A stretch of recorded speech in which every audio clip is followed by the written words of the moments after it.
నితిన్ హీరోగా నటించిన 'robin hood' అనే సినిమా ప్రీ రిలీజ్ ఈవెంట్ తాజాగా జరిగితే ఆ వేడుకలో సీనియర్ నటులు రాజేంద్ర ప్రసాద్ గారు, ఆ 'రాబిన్ హుడ్' సినిమాలో నటించినటువంటి స్టార్ క్రికెటర్, తోపు cricketer, Australia cricketer David Warner ఆ సినిమాలో నటించారట. ఆయన ఎదురుగా కూర్చొని ఉండగానే దారుణంగా ఈ ముండా కొడుకు వార్నర్ గాడు, ఒరేయ్ నీకు ఇదేనా వార్ని, అసలు దారుణం లేండి అట్లా అసలు మాట్లాడడం.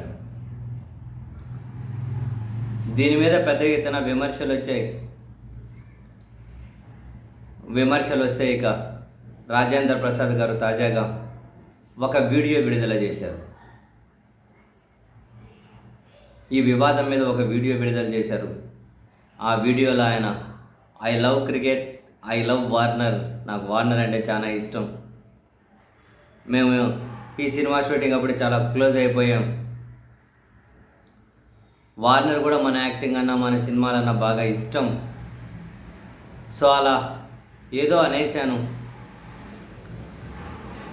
బాధపడి ఉండి ఎవరైనా సరే నేను ఐ ఫీల్ సారీ, నేను క్షమాపణలు చెబుతూ ఉన్నాను, ఇంకోసారి అలా జరగకుండా చూసుకుంటాను, ఇక జరగకుండా చూసుకుంటాను అని చెప్పి ఆయన స్టైల్లో, ఆయన బాడీ లాంగ్వేజ్లో ఒక వీడియో అయితే రిలీజ్ చేసి క్షమాపణలు అయితే చెప్పారు. సరే, క్షమాపణలు చెప్పడం ఇదంతా తర్వాత అయితే కానీ అట్లీస్ట్ దిగిన తర్వాత అయినా, అదే ఆ వేదిక దిగిన తర్వాత అయినా, మీరు దిగిన తర్వాత అయినా అంటే ఇంకేదైనా అనుకునేది, వేదిక దిగిన తర్వాత అయినా ఇంత సీనియర్ నటులు మాట్లాడిన మాటలు ఎంత డెప్త్ ఉన్నాయి, అసలు ఎంత దారుణమైన బూతులు అవి, ఆయనకు కూడా ఏమైనా అర్థమై ఉండాలి, ఆయన కూడా రియలైజ్ అయి ఉండాలి, అందుకే లేండి క్షమాపణలు చెబుతూ ఒక వీడియో కూడా రిలీజ్ చేశారు. ఏం వేదికలు ఎక్కితే వీళ్ళకి ఏమవుతుందో తెలియదు. మనం నిన్ననే మాట్లాడుకున్నట్లు ఆయన అంత పెద్ద క్రికెటరు, ఇంటర్నేషనల్లో పేరుగాంచిన ఆయన, ఇదేమన్నా ఎవరిని ఇంగ్లీష్లో ట్రాన్స్లేట్ చేసి ఆయనకు చెబితే ఏం పరిస్థితి? ఆయన సీరియస్గా తీసుకుంటే ఎంత ఇన్సల్ట్ ఉంటుంది మనకి. అది అవసరమా? అంత మంచి క్రికెటర్ ఏదో ఫ్యాషన్ కొద్దీ అట్లా నటించి యాక్ట్ చేసినట్టున్నారు. ఆయన పాత్ర ఏందో తెలియదు మనకు, సినిమాలు ఏదో ఒక ఫ్యాషన్ కొద్దీ యాక్ట్ చేసినట్లున్నారు. వి షుడ్ రెస్పెక్ట్ హిమ్ కదా. ఆయన డేవిడ్ వార్నరు వేదిక మీద డ్యాన్సులు చేశారు మంచిగా.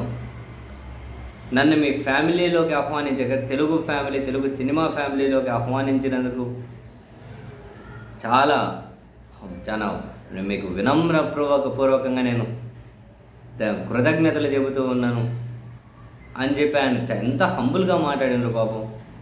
చాలా హంబుల్గా మాట్లాడారు. అటువంటి వాళ్ళ మీద మన గౌరవం ఏంటో చూపించాలి. మన గౌరవం ఏంటో వార్నర్ మీద చూపెడితే, వార్నర్ దానికి కనుక దాన్ని మంచిగా ఫీల్ అయితే ఇంటర్నేషనల్ లెవెల్లో ఆయన ఏం మాట్లాడినా చర్చ జరుగుతుంది కదా. అంత మంచివే, అంత పెద్ద వ్యక్తి మీద ఇటువంటి వ్యాఖ్యలు ఎందుకు చేయడము, క్షమాపణలు చెప్పడం.